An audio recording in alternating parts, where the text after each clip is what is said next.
know that there are people walking this earth that have jumped out of an airplane, had a parachute malfunction, and lived to tell the tale?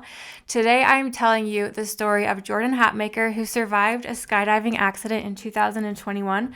Welcome back to the Unreal Resilience podcast. My name is Kate. So I'm going to take it back to 2015 when Jordan took her first skydiving jump. She said she immediately fell in love with the sport. I can relate to this because in 2009, I went skydiving for the first time. And I remember landing on the ground and thinking, oh my gosh, that was the coolest thing I've ever done. I want to do it again right now. Like, get me back in the airplane. The difference between me and Jordan is that I never did it again. And she immediately decided that she wanted to get her skydiving license. And that brings us to 2021. Jordan is 10 jumps away from securing her skydiving license, and she is on her second jump of the day. She went with her brother, and her brother told her not to jump because he thought the vibes were off, and Jordan thought he was being ridiculous.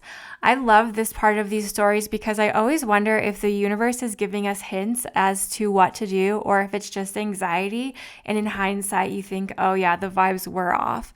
But regardless if that was a sign or not, Jordan gets into the airplane to do her second jump of the day. She and her coach had agreed to freefall to 4,000 feet, and then they would deploy their parachutes, which was the lowest altitude she had ever deployed from. Side note, when I went skydiving, I thought that I would feel butterflies in my stomach and feel like one of those swings at an amusement park that goes back and forth, but it doesn't feel like that at all because there's so much air pressure coming back at you that you feel like you're laying on a blanket. Like people are holding a blanket stretched out and you're laying on top of it, is how it felt to me. But anyway, as Jordan is falling, she activates her pilot chute, which is the first parachute that's supposed to go out, and she immediately noticed something was wrong. The chute had wrapped around her leg and stuck on her foot, which is known as a horseshoe malfunction. As I was researching this story, I saw people talking about how she should have cut that parachute loose, but she was not licensed yet or a professional, and regardless of what she should have done, what happened was when the first parachute doesn't deploy properly, the second reserve parachute is triggered automatically. Quote, I felt it jerk me upward and I got control for a few seconds, says Hatmaker. There was a paved runway below that she was desperate to avoid, and during this brief moment of stability, she steered towards the grass. Then she felt another jolt. Her main parachute had finally wiggled loose from its bag and inflated. With hindsight, she says this is where she made a huge mistake. She did not cut the main canopy, which would have disconnected from the harness. But with both canopies deployed, there was a second malfunction. Both parachutes pull away from one another in opposite directions, streamlining the airflow, accelerating the diver's descent rather than slowing it down.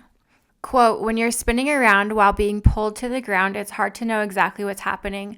I was in my own world. All I was thinking about was how to get out of the situation, and I felt oddly calm.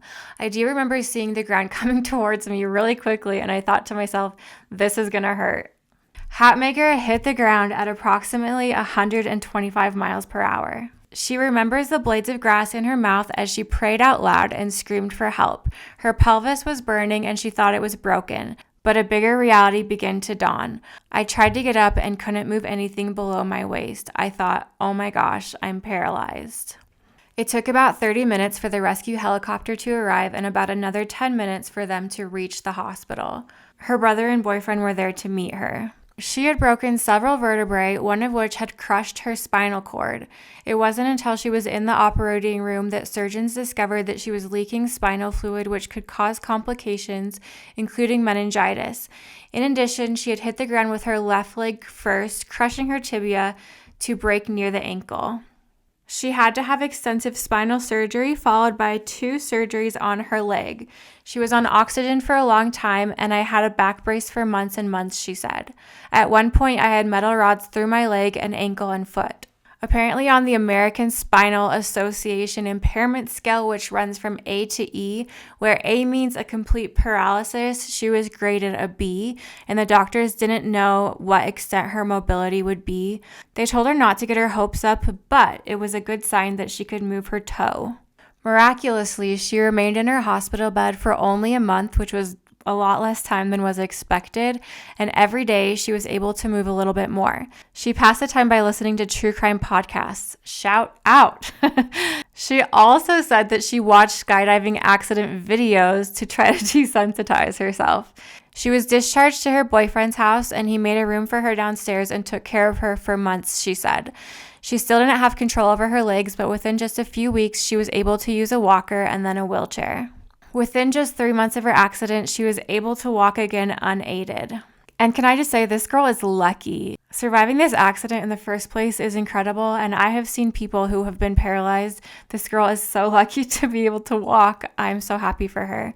Today, more than 2 years later, Hatmaker has finished her physical therapy, is off all of her medication, and is no longer under medical supervision, although she does remain numb on her left side. The cool part of this story is that Jordan had been planning on climbing Mount Everest Base Camp a few days after her initial skydiving accident. So exactly 1 year after, she made it to the Everest Base Camp. She went alone as she had planned and accompanied only by her Sherpa. My family wanted me to go with somebody, and I even had a couple of people ask if they could go with me, but I said no. It was hard, but I was more determined than ever. After all that she had been through, the trip meant more to her than ever. Quote, "It gave me a huge sense of accomplishment. It felt like I was regaining myself." Remarkably, Hatmaker has also made a return to skydiving. She completed a tandem jump in October over the Moab Desert in Utah. Shout out Utah. When asked if she was nervous, she said, "If I had been by myself, I would have felt apprehensive, but because I was strapped to a professional, I was completely fine. I felt completely relaxed. I was just super happy to be up there." Which I love stories like this where people have a near-death experience and then they go back and they reclaim the experience, they do it again, they have a better outcome, and they're able to move forward and live their life to the fullest. I hope you've enjoyed this inspiring story of Jordan Hatmaker. If you are on YouTube, please like and subscribe. If you are listening on a podcast app, please rate and review. Thank you so much for listening, and I will see you next week.